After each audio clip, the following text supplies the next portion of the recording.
Today we will see in detail the harmonic perturbation and emission and absorption process. Already we have seen in detail about the constant perturbation in my earlier lecture. We know very well, according to first order time dependent perturbation, and the probability amplitude can be written as that is AK1 is equal to 1 over IH cross integral 0 to tau e power I omega kmt k h prime which is a function of t multiplied with get m integrated over time dt. Now, uh, what I am going to do is, this is the time dependent perturbation. I am going to separate this into two parts. One is time independent perturbation. I am separating the time dependent part like this. That is, since it's a harmonic perturbation, that is a sinusoidal perturbation, I am using sin omega t. And here too, for mathematical reasons, simplification, I am using this too. Whether you introduce two or not, your physics will not change. Similarly, instead of sin omega t, you can use cos omega t also. So no physics will change, whether it is sin omega t or cos omega t or 2 sin omega t or 2 cos omega t. Now, every time instead of writing bra k h prime and get m, I am simply going to rewrite this as h prime km. After all, it is a notation. So, this this indicate bra k h prime and get m. Now you come to the term one by one. Sin omega t can be written in the form of exponential, that is e power I omega t minus e power minus I omega t divided by 2i. Now you can understand why we have introduced 2 here. This 2 will get cancelled. And of course, e power I omega kmt and this term h prime km dt. Now, as I said, this 2 will get cancelled with this 2 and I here one I. So I into I squared, which is minus 1. So this will become minus 1 over h cross, and this term I said it is time independent. So time dependent part we have taken out. So this can be taken out of the integration. So this will be, I am taking this out of integration, and also this integration I am going to split into two parts.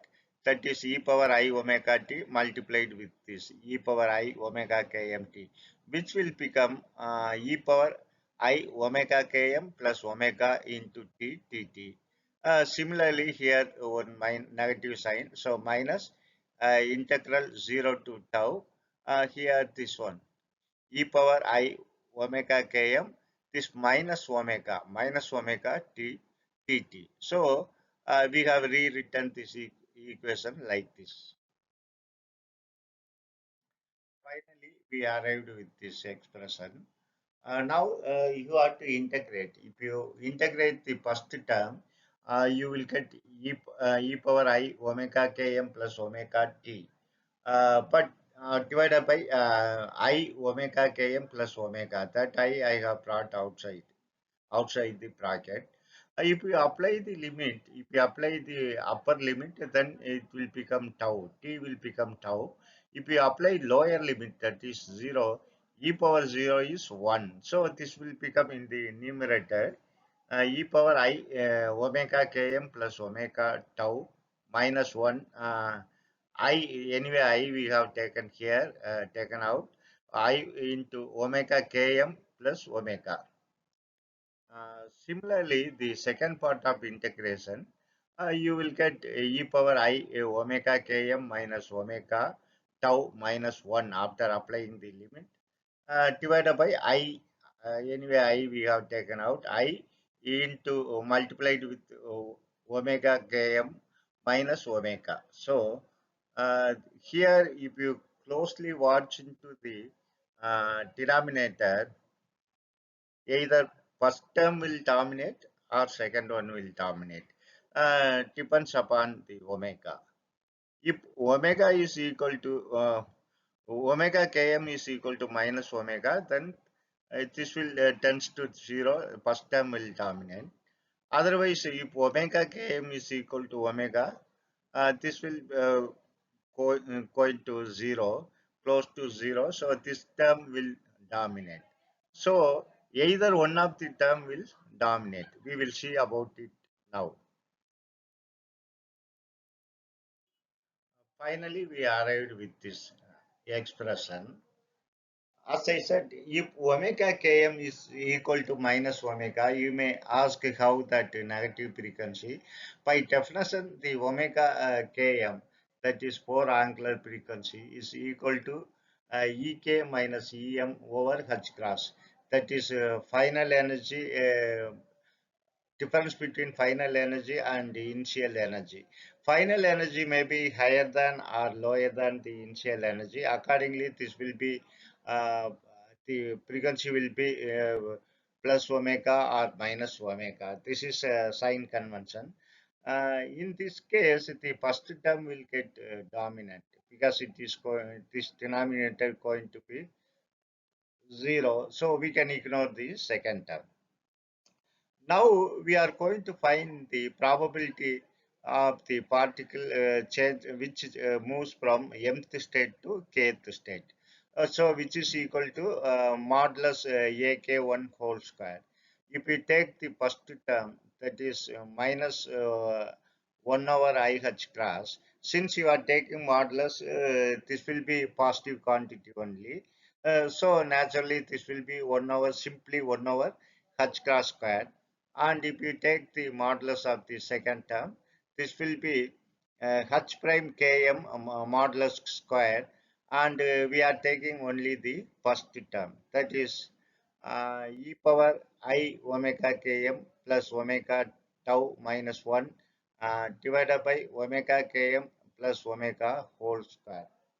As we have seen in the case of constant perturbation, you take the numerators, that is e power I omega km plus omega tau minus 1 whole square.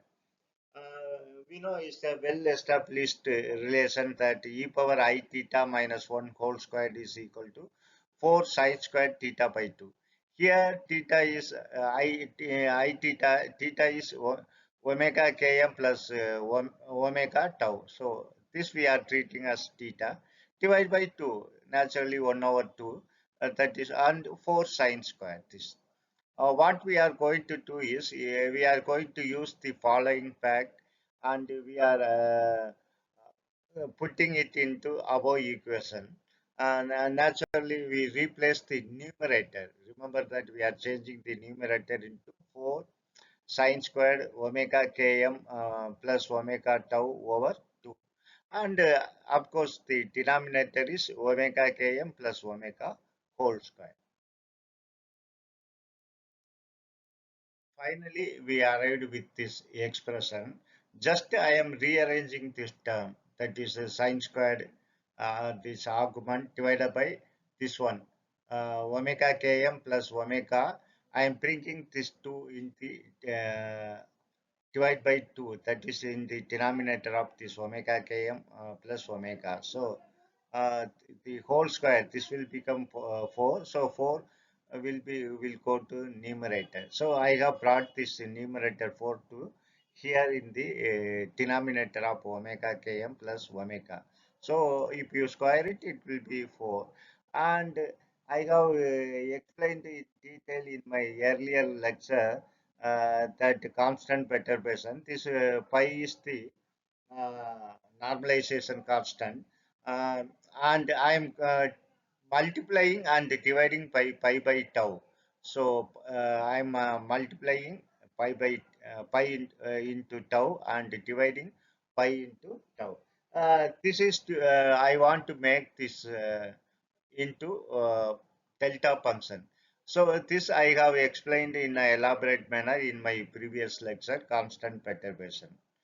So this parameter mentioned in the red color rectangular box is nothing but the delta function, that is delta omega km plus omega pi 2. So here you have delta omega km plus omega pi 2 in multiplied with pi into tau. So now we have taken this, I have changed, I have multiplied numerator and denominator by h cross. So this will become h cross omega km plus h cross omega divided by 2 h cross. Just now we got this expression. This h cross omega km is nothing but the difference between the final energy and the initial energy. That is Ek minus Em. Because omega km is the four angular frequency, which is nothing but Ek minus Em over h cross. So naturally this h cross will get cancelled.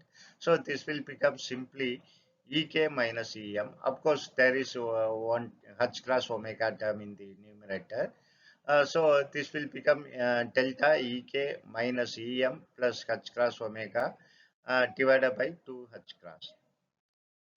Using the property of Dirac delta function, that is delta Ax is equal to 1 over modulus A delta x. You use it in the above equation.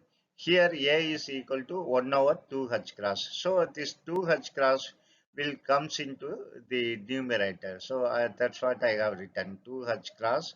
Then this term 2 h cross I have brought outside and it will go to numerator. So this will become delta Ek minus Em plus h cross omega, and this pi tau. Here, this h cross will get cancelled with h cross squared.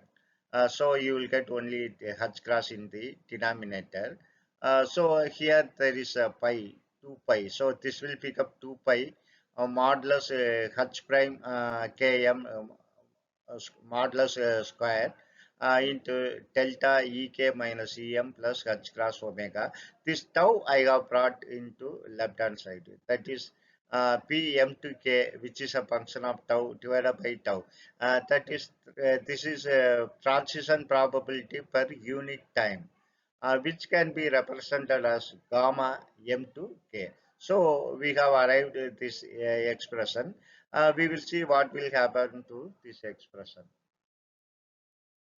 Just now we arrived with this expression. It is interesting to note that delta x is equal to 1 when x is equal to 0. Otherwise, delta x is equal to 0. It has a non-zero value only x is equal to 0. That means in this case, Ek minus Em plus h cross omega is equal to 0. That is Ek is equal to Em minus h cross omega. This means final energy is smaller than the initial energy Em. That is, this process is called stimulated emission.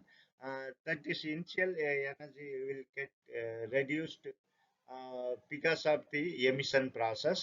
This process is called stimulated emission. Similarly, now we will concentrate on the second term, that is this one.